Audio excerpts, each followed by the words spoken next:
بھائی صاحب نے سوال لکھا ہے کہ چہرے کو لال گلابی کرنے کا طریقہ بتا دیں۔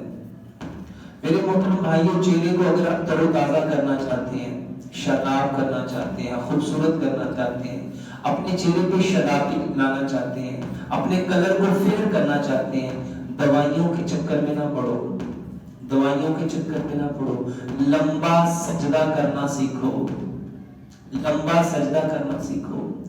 جتنا سجدہ لمبا کرو گے آپ کے چہرے پہ اتنا بلڈ آئے گا۔ میرے محترم بھائیوں، جب ہم سجدہ کرتے ہیں تو 2 منٹ 35 سیکنڈ کے بعد خون سر کی طرف آنا شروع کرتا ہے۔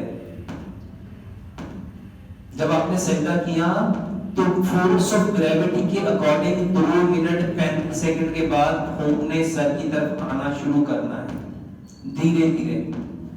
اب اس کے بعد جو ٹائم آپ گزارو گے سجدے میں، اسی لیے میں کہتا ہوں 10 منٹ کا سجدہ کرو۔ 10 منٹ کا نہیں کر سکتے تو کم از کم 5 سے 7 منٹ کا سجدہ کرو، لمبا سجدہ کرو۔ جب لمبا سجدہ کرو گے سارا خون چہرے پہ آئے گا، جتنا خون چہرے پہ آئے گا چہرہ اتنا تر و تازہ ہو جائے گا۔ جتنا لمبا سجدہ کرو گے آپ اللہ کے اتنے قریب ہو جاؤ گے، اور جتنا اللہ کے قریب ہو جاؤ گے اللہ آپ کے چہرے پہ نور بھرے گا۔ جتنا لمبا سجدہ کرو گے آپ کے acne, pimple, Frenkel, black circle, black spot, یہ چہرے کے اوپر جتنی چھائیاں، یہ چھڑیاں، یہ ساری ٹھیک ہو جائیں گی۔ اور اس کے ساتھ میرے محترم بھائیوں، سیب، گاجر اور چقندر کا جوس پیو۔ جتنی سرخ رنگ کی چیزیں ہیں یہ آپ کے خون کو بڑھاتی ہیں،